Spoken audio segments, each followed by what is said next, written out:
அல்லாஹி வபரகாத்துஹு. இன்று ஜும்மாவுடைய தினமாக இருப்பதனால் ஒரு துவாவை கற்றுக்கொள்வது என்ற அடிப்படையில் இன்றைய ஒரு துவா என்னவென்றால், சூரத்துல் பக்ராவுடைய கடைசி அத்தியாயமாகிய 2 அத்தியாயங்கள் ஆமனர் ரசூல் பிமா உன்சில இலைஹி மிர் ரப்பிஹி அப்படிங்கிறதும் லா யுகல்லிஃபுல்லாஹு நஃப்ஸன் இல்லா உஸ்ஸஹா அப்படிங்கிற ஒரு 2 வசனம் அல்லாஹ்வுடைய தூதர் ரசூல் ஸல்லல்லாஹு அலைஹி வஸல்லம் அவர்கள் குறிப்பிட்டிருக்கின்றார்கள். இந்த 2 வசனங்களும் சூரத்துல் பக்ராவுடைய இறுதி 2 வசனங்களும் மிக அற்புதமான வசனங்கள். இந்த வசனம் இதற்கென்று பிரத்யேகமான ஒரு மலக்கு இந்த வசனத்தை கொண்டு வந்தார். ஜிப்ரீல் தான் கொண்டு வருவார். ஆனால் அந்த ஜிப்ரீலுடன் யார் வருகின்றார்? இதற்கு இந்த வசனத்தை இறக்குவதற்கென்றே அல்லாஹ் ஒரு மலக்கை நியமித்திருந்தான். அந்த மலக்கு என்ன செய்கின்றார்? வருகின்றார். அல்ஹம் சூராவையும் இந்த பக்ராவுடைய கடைசி 2 அத்தியாயங்களையும் ஆமனர் ரசூல் 285 286 இந்த 2 வசனங்களையும் அந்த மலக்கு என்ன செய்கின்றார்? கொண்டு வருகின்றார். அவ்வளவு ஒரு மகத்துவமிக்க ஒரு வசனம். அதை போன்று அரிசிலே அல்லாஹ்வுடைய சிம்மாசனத்தில் அது எழுதப்பட்டிருக்கின்றது இந்த வசனம்.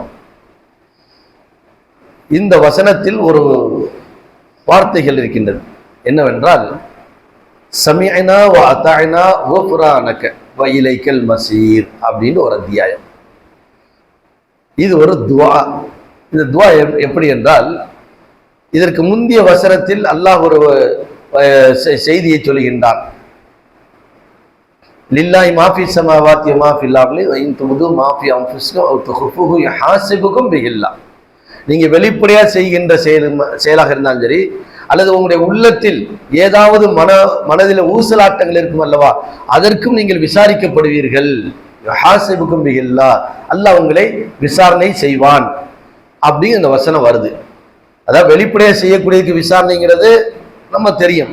ஆனா மனசுல 1008 எண்ணங்கள் வரும், தப்பானது நிறைய வரும். இதுக்கெல்லாம் அல்லாஹ் குற்றம் பிடிக்க ஆரம்பித்தால் நம்மளால் தாங்க முடியுமா? முடியாது. ஆனா அல்லாஹ் சொல்லிட்டேன், யுஹாஸிபுக்கும் பிஹில்லாஹ், அல்லாஹ் உங்களை விசாரிப்பான் மறுமை நாளிலே அப்படின்னு. இந்த வசனம் இறங்கிய உடனே சஹாபாக்களுக்கு மத்தியில ஒரு பெரிய மனக்கவலை. அல்லாஹ்வுடைய தூதரிடத்தில் வருகின்றார்கள். அபூ ஹுரைரா ரலியல்லாஹு தஆலா அவர்கள் அறிவிக்கின்றார்கள், சஹாபாக்களில் ஒரு கூட்டம் வருகின்றது. அல்லாஹ்வுடைய தூதரிடத்தில் சொல்கின்றார்கள், நுகல்லிஃபுனா யா ரசூலல்லாஹ், அல்லாஹ்வுடைய தூதரே, நாங்கள் சிரமத்திற்கு ஆளாகி விட்டோம். என்ன சிரமம் என்று கேட்டார். நாங்கள் தொழுகின்றோம், நோன்பு வைக்கின்றோம், ஜகாத் கொடுக்கின்றோம், தர்மங்கள் செய்கின்றோம். ஆனால் மனசிலே எண்ணங்கள் ஓடுகின்றதே, இதற்கெல்லாம் அல்லாஹ் நாளைக்கு விசாரணை வைப்பேன் என்று சொல்கின்றானே, அது எங்களால் தாங்க முடியாது. எத்தனையோ எண்ணங்கள் எங்களுடைய உள்ளத்திலே வந்து கொண்டு போய்கொண்டே இருக்கும். தவறானது வரும், நல்லது வரும், கெட்டது வரும், நிறைய வரும். இதற்கெல்லாம் அல்லாஹ் விசாரணை செய்தால் எங்களால் முடியாது அப்படின்னு சொல்றாங்க. இந்த வசனத்தை வைத்து சஹாபாக்கள் சொல்லியிருந்தாங்க. அதுக்கு அல்லாஹ்வுடைய தூதர் சொன்னாங்க, யூதர்கள் இப்படித்தான் சொன்னாங்க. குர்ஆனுடைய வசனங்கள் இறங்கினா என்ன சொல்லுவாங்கடா, சமிஅனா வ அஸைனா என்று சொல்வார்கள். நாங்கள் இந்த வசனங்களை கேட்டோம், ஆனால் மாறு செய்வோம் சொன்னாங்க. அதுவரை நீங்க மாறு செய்ய போறீங்களா? அல்லாஹ் சொல்லிட்டாண்டா அதை மாமன்னா சல்லம்னா, ஈமான் கொண்டோம், ஏற்றுக்கொண்டோம், கட்டுப்பட்டோம் அப்படிங்கிற வார்த்தை தான் சொல்லணுமே தவிர நீங்க என்ன செய்யக்கூடாது, யூதர்கள் சொன்ன மாதிரி சொல்லக்கூடாது அப்படின்னு சொல்லிட்டு அவங்களே ரசூல் ஸல்லல்லாஹு அலைஹி வஸல்லம் ஒரு வார்த்தையை சேர்த்து சொல்றாங்க, சமிஅனா வ அஸைனா குஃப்ரானக ரப்பனா வ இலைக்கல் மஸீர். இந்த வார்த்தையை சேர்த்துக்கங்க அப்படிங்கிறாங்க. சமிஅனா வ அஸைனா, நாங்கள் இறைவா நாங்கள் கேட்டோம், உன் வசனங்களை நாங்கள் கேட்டோம், நாங்கள் அதற்கு கட்டுப்பட்டோம், ஓஃபுரானக எங்களை நீ மன்னித்து விடுவாயாக, ரப்பனா வ இலைக்கல் மஸீர், உன் பக்கமே நாங்கள் மீளக்கூடியவராக இருக்கின்றோம் அப்படின்னு. அப்ப நம்ம தொழுகிறோம், நோன்பு வைக்கிறோம், எல்லாம் செய்யறோம். மனசுல நிறைய ஊசலாட்டங்கள் வரும். அதற்கு ஒரு விடிவாக ரசூல் ஸல்லல்லாஹு அலைஹி வஸல்லம் சொன்னாங்க, இறைவா எங்களை மன்னித்து விடு அப்படின்ட்டாங்க. நாங்கள் கேட்டோம். நம்ம எத்தனை பயான்களை கேட்கிறோம், கேட்ட உடனே நம்ம அப்படி அமல் செஞ்சிடறோமா? இல்லை, அமல் செய்கின்றோம். சிலதுல தவறும் வருகின்றது. சில நேரங்களில் நம்முடைய ஒரு கவனக்குறைவின் காரணமாக சில தவறுகளை செய்து விடுகின்றோம். மனசிலே நிறைய ஊசலாட்டங்கள்லாம் வரும். அதற்கு விடிவெளி என்னவென்றால், குஃப்ரானக, இறைவா எங்களை மன்னித்து விடு. இந்த வசனத்தின் இந்த வார்த்தை நீங்கள் சொல்லிவிட்டால் அல்லாஹ் என்ன செய்வான்? மன்னித்து விடுவான். ஏனென்றால் இதற்கு முந்தைய வசனத்தில் அப்படித்தான் அவன் சொல்கின்றான், நாடியவர்களை மன்னிப்பான், நாடியவர்களுக்கு வேதனை செய்வான்னு சொல்றேன். அப்ப அல்லாஹ் நாடுனால் உங்களை என்ன செய்யறான்? மன்னிக்கலாம் அப்படின்னு சொன்னதுக்கு பின்னாடி இந்த வசனத்தை அல்லாஹ் இறக்குறேன்.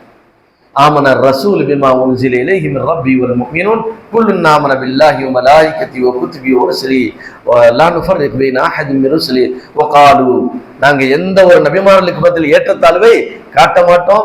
நாங்கள் ஈமான் கொண்டோம், மலக்குமார்களை கொண்டும் மர்மையை கொண்டும் வேதங்களை கொண்டும் நபிமார்களை கொண்டும் நாங்கள் ஈமான் கொண்டோம் அப்படின்னு சொல்லிட்டு இதையும் சொல்றேன். சமியனா, நாங்கள் என்ன செய்தோம்? கேட்டோம். வாத்தாயினா, நாங்கள் கட்டுப்பட்டோம். ஓ புராணக்க, இந்த ரெண்டு விஷயத்தில் எங்களுக்கு நிறைய தவறுகள் வரலாம், நிறைய தப்புகள் நடந்து விடலாம். ஆகையினால் குஃப்ரானக ரப்பனா வ இலைக்கல் மசீர், இறைவா உன்னிடத்திலே நாங்கள் மீளுகின்றோம், எங்கள் பாவத்தை நீ மன்னித்து விடுவாயாக அப்படிங்கிற துவாவை ரசூல் அந்த வசனத்தை அல்லாஹ் என்ன செய்ய இறக்கினார். ரசூல்லா சொல்றாங்க, அதற்கு தோதுவாக இந்த வசனத்தை இறக்கி அடுத்து லா யுகல்லிஃபுல்லாஹு நஃப்ஸன், எந்த ஒரு ஆத்மாவையும் அல்லாஹ் சிரமப்படுத்த மாட்டான் அப்படின்னு சொல்லிட்டு உங்க மனசுல ஓடக்கூடிய எண்ணங்கள் இருக்குல்ல, இதற்கு அல்லாஹ் குற்றம் பிடிக்க மாட்டான் அப்படிங்கிற செய்தியும் சேர்த்து சொல்லிட்டாங்க. ஆகையினால் நம்ம செய்யக்கூடிய வணக்கங்கள், சஹாபாக்கள் அப்படிதான் சொல்றாங்க, நாங்க தொழுகிறோம், நோன்பு வைக்கிறோம், இதுல சில தவறுகள் வரும், தொழுகும் போதே சில கெட்ட எண்ணங்கள்லாம் வரலாம். அப்ப இதுக்கெல்லாம் அல்லாஹ் குற்றம் பிடிக்க ஆரம்பித்தால் எங்கெல்லாம் தாங்க முடியாது அப்படின்னாங்க. அதுதான் ஒரே துவா என்னவென்றால், சமியனா வ அத்தாயினா குஃப்ரானக, நாங்கள் கேட்டோம், கட்டுப்பட்டோம், வழிபட்டோம். குஃப்ரானக, இறைவா எங்களை நீ மன்னித்திடுவாயாக.